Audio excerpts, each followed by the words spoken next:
சாமி மீன ராசிக்கு வாழ்க்கையில் அவங்க நினைச்ச காரியம் நடக்கணும், அனைத்தும் கிடைக்கணும். அதற்கு அவர்கள் வழிபட வேண்டிய தெய்வம், அவர்களுக்கு உண்டான மந்திரம் சொல்லுங்க சாமி. இந்த மீனராசி மண்டலத்துல ரேவதி 4ஆம் பாதத்தில் பிறந்தவர்கள் மிகவும் அதிகமாக துன்பப்படுறாங்க. இயற்கை அவர்களை பழிவாங்குவதில் நம்பர் 1 இருக்கு. தன்னுடைய வாழ்க்கையில் வெற்றி பெறணும் அப்படின்னா இந்த மீனம் புரட்டாதியில் பிறந்தவர்களுக்கு உடல் ரீதியாக ஏதாவது ஒரு குறைபாடு இவர்களுக்கு இருக்கிறது. தொழிலாளர்களை எந்த அளவுக்கு சிறப்பாக இவர்கள் நடத்துகிறார்களோ அந்த அளவுக்கு இவர்கள் வாழ்க்கை மிகவும் மகிழ்ச்சியாக. இவங்களுக்கு வரக்கூடிய வாஸ்து பிரச்சனை என்னன்னு, இவங்களுக்கு வாஸ்து ரீதியா சாமி, மீனராசிக்காரர்கள் இருக்கக்கூடிய வீட்டில் பெண்கள் அதிகமாக கோபப்பட்டு கொண்டே இருப்பதை நாம் பார்க்கிறோம். இவர் வழிபட வேண்டிய தெய்வம் சார். மீனராசி மண்டலத்தில் பிறந்தவர்கள் பொதுவாக வழிபட வேண்டிய தெய்வம் சொல்ல வேண்டிய மந்திரம் ஓம் கிரீம். சுகமே சொல்ல சாமி. சுகமே சொல்க சாமி. உலகளாவிய பக்தி இன்ஃபினிட்டி நேயர்கள் அனைவருக்கும் பொன்னான வணக்கங்கள். சாமி, மீனராசிக்கு வாழ்க்கையில் அவங்க நினைச்ச காரியம் நடக்கணும், அனைத்தும் கிடைக்கணும். அதற்கு அவர்கள் வழிபட வேண்டிய தெய்வம், அவளுக்கு உண்டான மந்திரம் சொல்லுங்க சாமி. மீனராசி மண்டலத்துக்கு உண்டான பேசிக்கை நம்ம பார்க்கலாம். பார்த்துட்டு அவங்களுக்கு உண்டான என்ன வாஸ்து பிரச்சனை வரும் அப்படிங்கிறதையும் பார்க்கலாம். அதில் அவங்க வழிபட வேண்டிய தெய்வம், அவங்களுக்கு சொல்ல வேண்டிய மந்திரங்கள், இதெல்லாமே நம்ம பார்க்கலாம். மீனராசி மண்டலத்துக்கு பார்த்தீங்கன்னா இவங்க வாழ்க்கை இந்த காற்றில் ஆடும் படகு போல ஆடிக்கிட்டே இருக்கிறதா. ஒரு கடலில் போயிட்டுருக்கோம், அதில் ஒரு படகு அதோட சௌரியத்துக்கு போகிற மாதிரியே இவங்களுடைய வாழ்க்கை போய் கொண்டிருக்கிறது. இந்த மீன் போல தான், மீனத்துக்கு மீன் தான் சிம்பிளாக வச்சுருக்குறாங்க. 12வது ராசி மண்டலம் மோட்ச ராசி மண்டலம், இது மீனராசி மண்டலம். இது பார்த்தீங்கன்னா இந்த மீன் போல் இவங்க நீந்திட்டு லைஃப்பில் போயிட்டே இருக்க வேண்டியதான். இந்த மீன் எவ்வளவு நீந்தினாலும் அந்த நீரை விட்டு வெளியே எதுவும் செய்ய முடியாது. அப்படிங்கிறத போல் இவர்கள் தன்னை சுற்றி ஏதோ ஒரு விஷயத்த கட்டமைத்து கொண்டு அதற்குள்ளேயே நீந்திட்டு இருக்கிறதா. நீங்கள் சின்ன ஒரு பவுலில் போட்டால் அந்த பவுலுக்குள்ளேயே நீந்திட்டு இருக்கிறதா.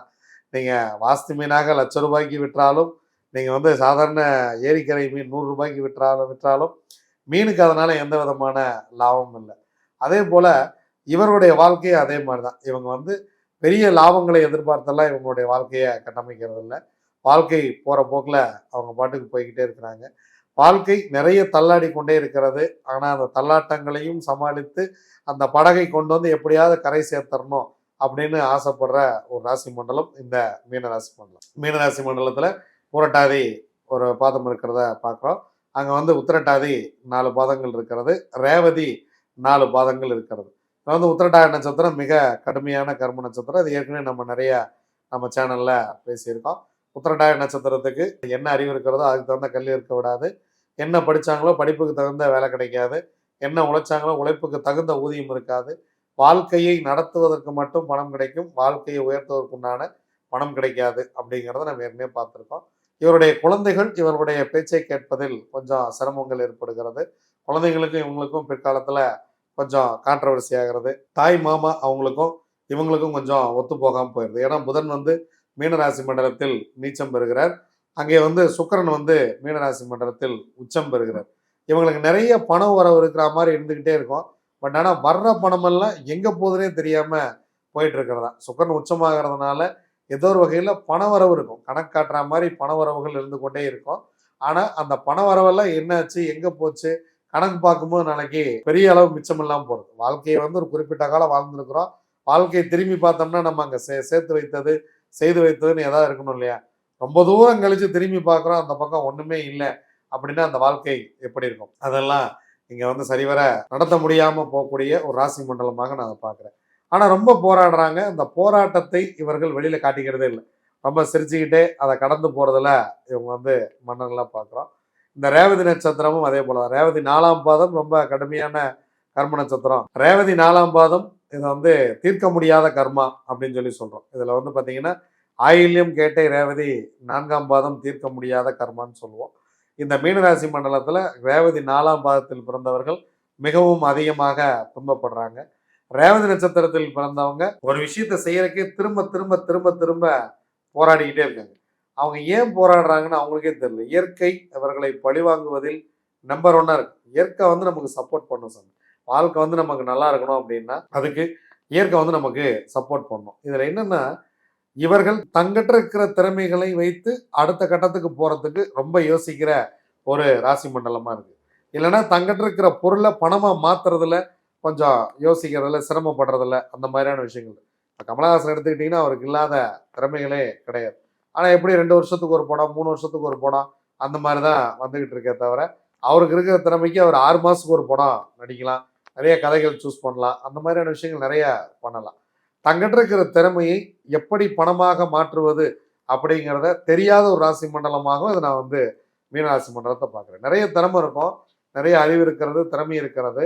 அதை வச்சு நம்ம என்னெல்லாம் செய்யலாம், சரி வர்றது வரட்டும், இருக்கிறது போதும், நம்ம ஏற்கனவே சரியான பாதையில தான் போயிட்டு இருக்கோம் அப்படிங்கிறது.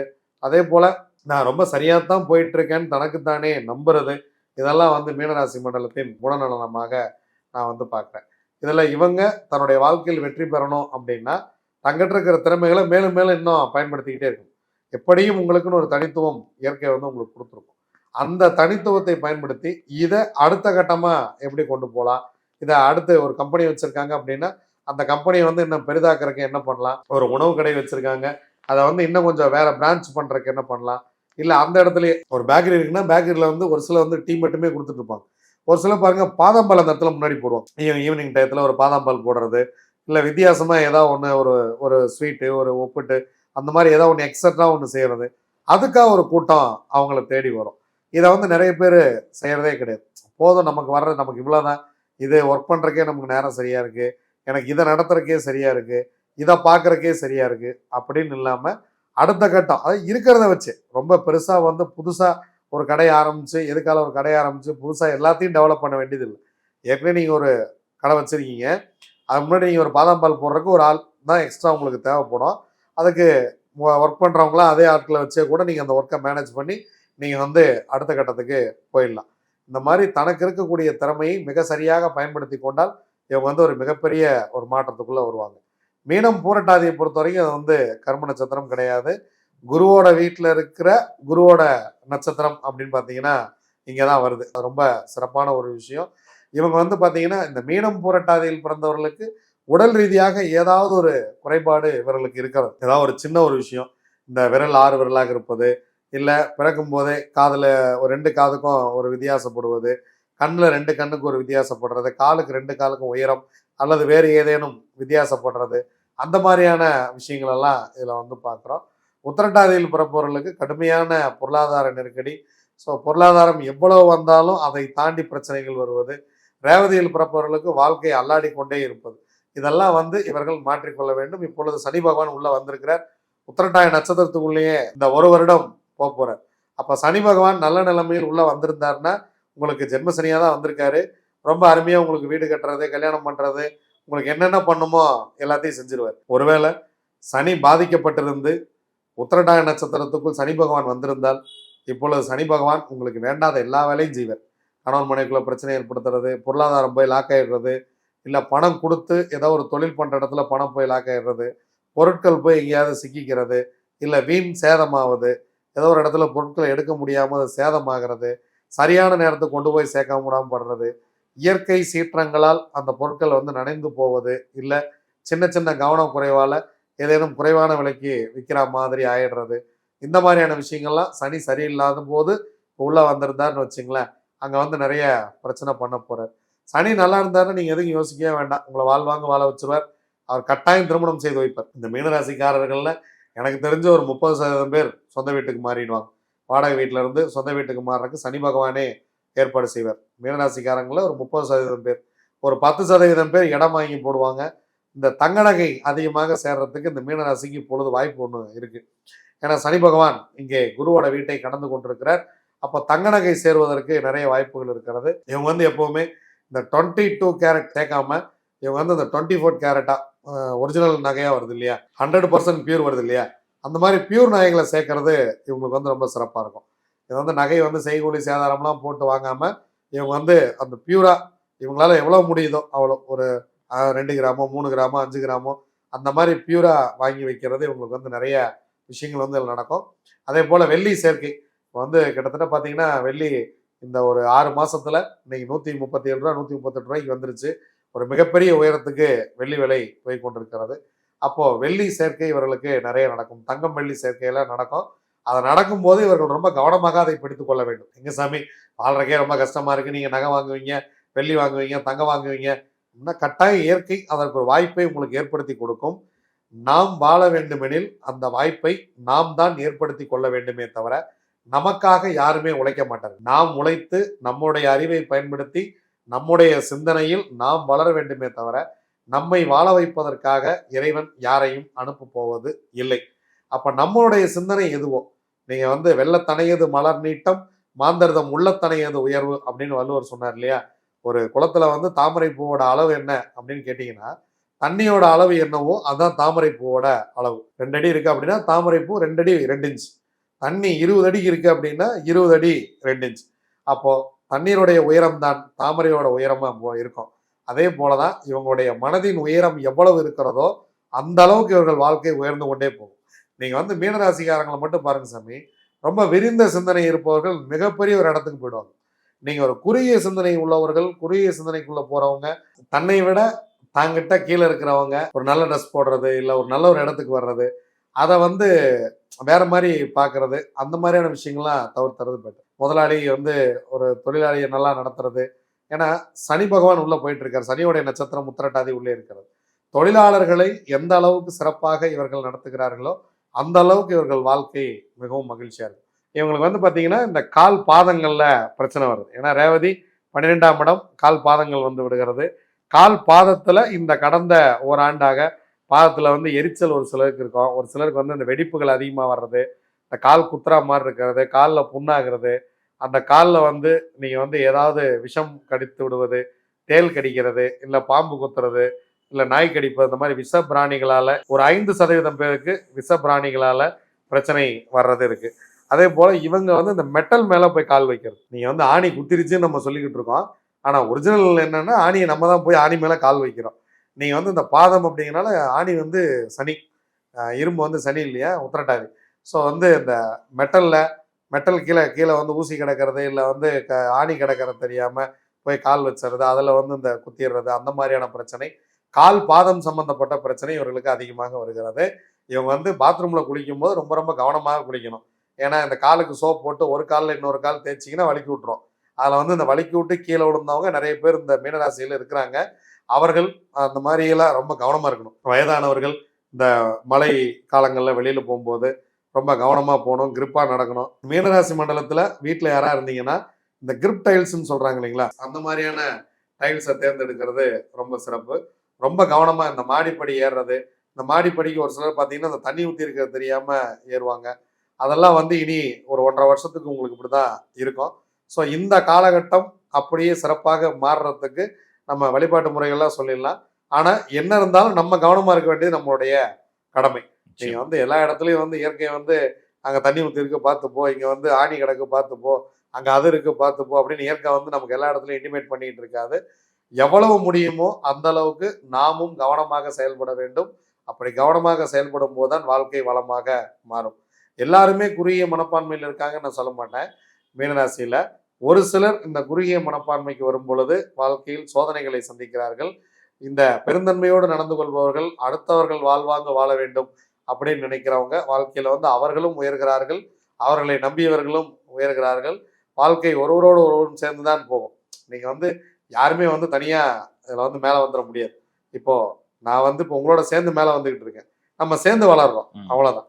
நீங்க தனியா யாரும் இந்த சமுதாயத்துல வளர்ந்துருக்க முடியாது. இப்போ ரஜினிகாந்த் சூப்பர் ஸ்டாரா இருக்காருன்னா அவனை தனியா நடிச்சு அவரை சூப்பர் ஸ்டாரா வந்திருப்பார். அவர் 4 டேரக்டர் உதவி பண்ணியிருப்பாங்க, ப்ரொடியூசர்ஸ் இருக்காங்க, கேமராமேன்ஸ் இருக்காங்க, மேக்கப் மேன்ஸ் இருக்காங்க. அந்த மாதிரி இந்த சமுதாயம் ஒன்று சேர்ந்துதான் நம்ம மேல வருவோமே தவிர எந்த ஒரு மனிதனும் தனியாராக இந்த சமுதாயத்துல மேல வந்துட முடியாது. அதுக்கு 4 பேர் கண்டிப்பா உதவி பண்ணியிருப்பாங்க. அவர்களை எல்லாம் மறக்காமல் அவர்களுக்கு என்ன வேணுமோ அதை திருப்பி செய்யக்கூடிய ராசி மண்டலங்களில் முதன்மையான ஒரு ராசி மண்டலம் மீன ராசி மண்டலம். அதே போல இந்த பணத்தை வைக்கும் பொழுது எங்கேயோ வச்சுட்டு எங்கேயோ தேடுறது, பணத்தை தொலைத்து விடுவது, நான் அங்கதானே வச்சேன் ஞாபகம் இருக்க அப்படிங்கிற மாதிரியான விஷயமெல்லாம் இவங்களுக்கு நடக்கிறதுக்கு நிறைய வாய்ப்புகள் இருக்கு.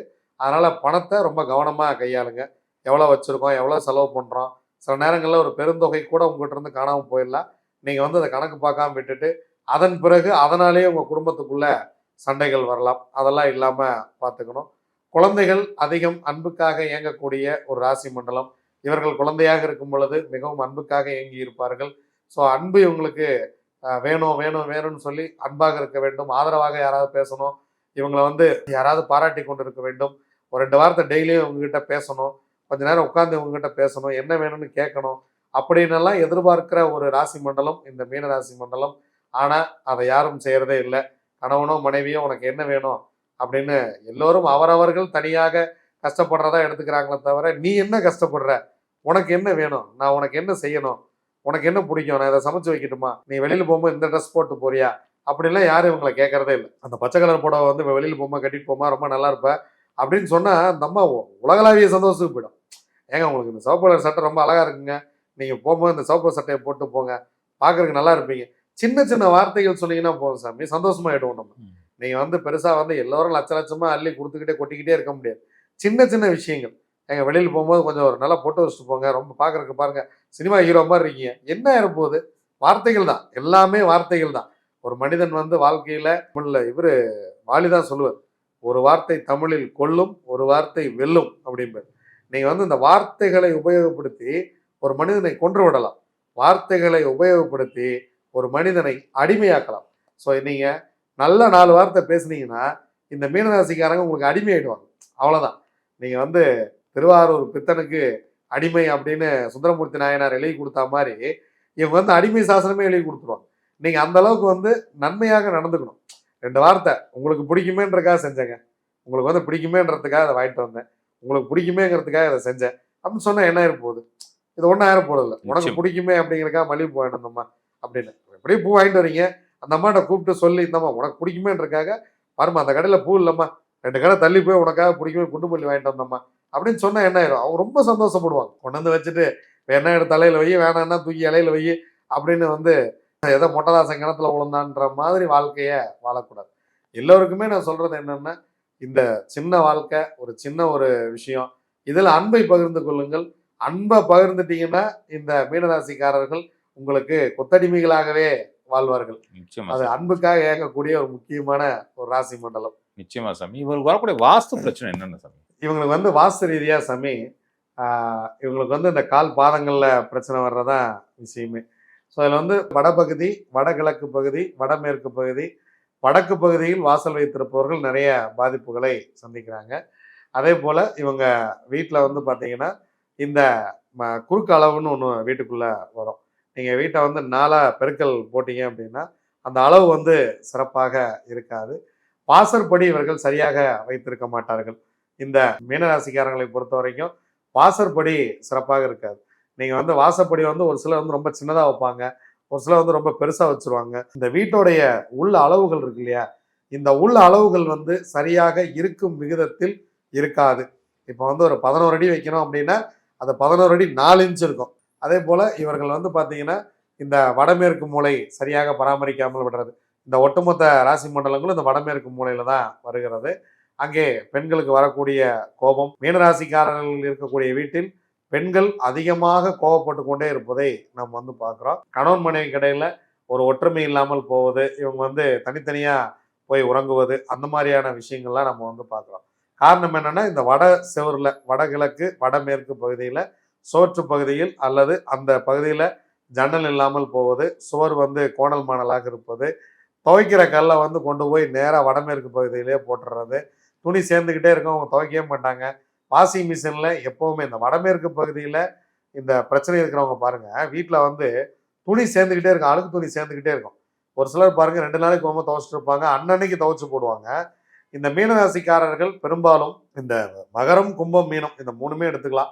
இந்த 3 ராசி மண்டலங்களுமே பாருங்கள் வீட்டில் வந்து துணி சேர்த்துக்கிட்டே இருப்பாங்க, அழுக்கு துணி நிறைய சேர்ந்துக்கிட்டே இருக்கும். அதை வந்து ஒரே நாள் போட்டு எல்லாத்தையும் ஒட்டு மொத்தமாக துவைச்சி அன்னைக்கே வந்து இவங்க டென்ஷன் ஆகி இவ்வளோ துணி துவைக்கிறேன், நான் இவ்வளோ வேலை செய்கிறேன். அதே போல் இந்த பாத்திரம் சிங்க்கு அதில் வந்து பார்த்தீங்கன்னா ஒரு 2 நாளைத்து பாத்திரம் 1.5 நாளைத்து பாத்திரத்தெல்லாம் ஒன்றா சேர்த்து போட்டுக்கிட்டு நான் கழுவுறேன், நான் அந்த வேலை செய்கிறேன், இந்த வேலை செய்கிறேன், எல்லா வேலையும் ஒன்றா வச்சுக்குவாங்க சாமி. அப்பப்போ அந்த வேலையை செய்து முடிக்க மாட்டாங்க. எல்லாத்தையும் டம்ப் பண்ணி வேலையை நிறைய வச்சுக்கிட்டு அப்புறமேல வந்து அந்த வேலையை நினச்சி கவலைப்படுறது, அதனால் உடல் உபாதைகளை சந்திப்பது, பெண்களுக்கு கர்ப்பப்பை பிரச்சனைகள் வருவது, பெண்களுக்கு இந்த மாதவிடாய் பிரச்சனைகள் வருவது, பெண்களுக்கு ஒற்றை தலைவலி வருவது, ஆண்களுக்கு ஒற்றை தலைவலி வருவது, ஆண்கள் அந்த வீட்டில் இல்லாத போது நிம்மதியாக இருப்பது, அந்த வீட்டுக்குள் இருக்கும் பொழுது ஆண்கள் நிம்மதி இல்லாமல் இருப்பது எல்லாமே வாஸ்து ரீதியான பிரச்சனையாக நான் பார்க்கிறேன். நிச்சயமா சாமி, நிச்சயமா. இவர் வழிபட வேண்டிய தெய்வம் சாமி. மீனம் உத்திரட்டாதியில பிறந்தவங்க நம்ம ஏற்கனவே சொல்லியிருக்கோம் சாமி, உலகளந்த பெருமாள் வழிபாடு பண்ணலாம். கோயம்புத்தூர்ல இருக்கிற உலகளந்த பெருமாள் வழிபாடு பண்றது சிறப்பு. ஏன்னா அந்த கோயில்ல ரொம்ப ப்ராப்பரா பூஜை நடக்குது. கோயம்புத்தூர்ல திருக்கோவிலூர் கோயில்ல நல்லா நடக்குது. இதுல வந்து ரேவதி 4ஆம் பாதமாக இருந்தால் கடல் காத்த பெருமாள் ஏற்கனவே சொல்லியிருக்கோம். ரேவதி மற்ற நட்சத்திரக்காரங்க ஆதி ஜெகநாத பெருமாள், நந்திபுர விண்ணகரநாதன், ஏற்கனவே இதை வந்து நம்ம வீடியோலயே சொல்லியிருக்கிறோம். மீனராசி மண்டலத்தில் பிறந்தவர்கள் பொதுவாக வழிபட வேண்டிய தெய்வம் வந்து நம்மளுடைய மதுரை மீனாட்சி.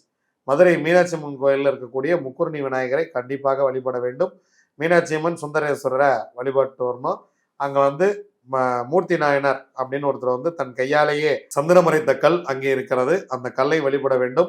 பொற்றாமரை குளம் இருக்கிறது. நக்கீரன் உயிர் பெற்றெழுந்த பொற்றாமரை குளம் அங்கே இருக்கிறது. அங்கே போய் வழிபாடு செய்யணும். அப்படியே கள்ளழகரை வழிபாடு செய்கிறதும் ரொம்ப ரொம்ப சிறப்பு.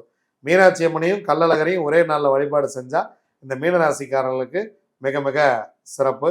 மீனாட்சி அம்மனை வழிபாடு பண்ணுங்க, வாழ்க்கையில் எல்லா வளமும் கிடைக்கும். நிச்சயமா சாமி. இவங்க சொல்ல வேண்டிய மந்திரம் ஓம் க்ரீம் ஐம் க்ளீம் ஸ்ரீம் அப்படிங்கிற இந்த மந்திரத்தை 48 நாட்கள் காலையில் பிரம்ம முகூர்த்தத்தில் 4 to 6 பிரம்ம முகூர்த்தத்தில் ஒரு 108 முறை பாராயணம் செய்வது மிக மிக சிறப்பு.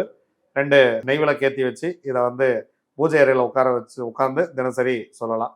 யார் இந்த ராசிக்காரர்களாக இருந்தாலும் சொல்லலாம். குழந்தைகள் கல்விக்கு நல்ல ஒழுக்கத்துக்கு அவர்களை இதை சொல்ல வைக்கலாம். கணவன் மனைவியாக இருந்தால் ஒற்றுமையாக இருக்க வேண்டும் அப்படின்னும், தன்னுடைய பொருளாதாரம் நல்லபடியாக இருக்கணும் அப்படிங்கிறதையும் இதை வந்து சொல்லலாம். 48 நாட்கள் நீங்கள் பாராயணம் செய்து முடித்த பிறகு மீனாட்சி அம்மன் கோயிலுக்கு போய் மீனாட்சி அம்மன் கோயிலில் போய் சுவாமி அம்பாள் எல்லாம் வழிபட்டுட்டு, கல்யாண சுந்தரேஸ்வரர் இருப்பார், எல்லாத்தையும் வழிபட்டுட்டு உட்கார்ந்து ஒரு இடத்துல 108 முறை நீங்கள் அங்கே சத்தம் போட்டெல்லாம் படிச்சுக்கிட்டு அடுத்தவங்களை டிஸ்டர்ப் பண்ணக்கூடாது. உங்கள் மனதுக்குள்ளே, ஏன்னா 48 நாள் சொல்லி சொல்லி உங்களுக்கு இது பழகி போயிடும். கண்ணை மூடி உட்கார்ந்தீங்கனாலே இந்த மந்திரங்கள் உங்களுக்கு ஞாபகம் வரும். முதல் 1 நாள் 2 நாள் தான் சிரமமாக இருக்கும். அப்படியே 48 நாட்கள் சொல்லி கொண்டிருக்கும் பொழுது அப்படியே பதிவாகிவிடும். 108 முறை ஏதோ ஒரு ருத்ராட்ச மாலையோ ஸ்படிக மாலை ஏதோ ஒன்று எண்ணிக்கைக்கு வைத்துக்கொண்டு 108 முறை அங்கே உட்காந்து மீனாட்சி கோயிலில் உட்காந்து இதை வந்து நீங்கள் அமைதியான முறையில் சொன்னீங்க அப்படின்னா வாழ்க்கையில் எல்லா வளமும் பெற்று மகிழ்வோடு வாழ்வீர்கள். உங்களுக்கு என்ன வேணுமோ அதை போய் கேளுங்க. உங்களுக்கு வந்து நிம்மதி வேணுமா, பணம் வேணுமா, வீடு கட்டணுமா, உங்கள் திருமணம் ஆகணுமா, பொருளாதாரம் வேணுமா, எது வேணுமோ அதை போய் இறைவனிடம் கேளுங்கள். கேட்பதை ஏதேனும் ஒன்றாக கேளுங்கள். எல்லாவற்றையும் ஒரே இடத்துல போய் கேட்டுக்கிட்டு இருக்கக்கூடாது. தேவைன்னு ஒன்று இருக்கும் இல்லையா, அந்த தேவை என்னவோ அதை கேளுங்கள், இறைவன் கொடுத்து விடுவான். ஒருவேளை 4 to 6 வழிபட முடியணும்னா பஞ்சபட்சியில் இவங்களுடைய பட்சி அரசு வேலை செய்யும் பொழுது இவர்கள் இந்த மந்திரத்தை சொல்வது மிக மிக சிறப்பு. நிச்சயமா சாமி. பார்க்கும் நம்ம ரோல் அத்தனை பேர் பயன்படுத்திக்குவாங்க. நெஞ்சாத நன்றிகள் சாமி. சுகமே சொல்க சாமி.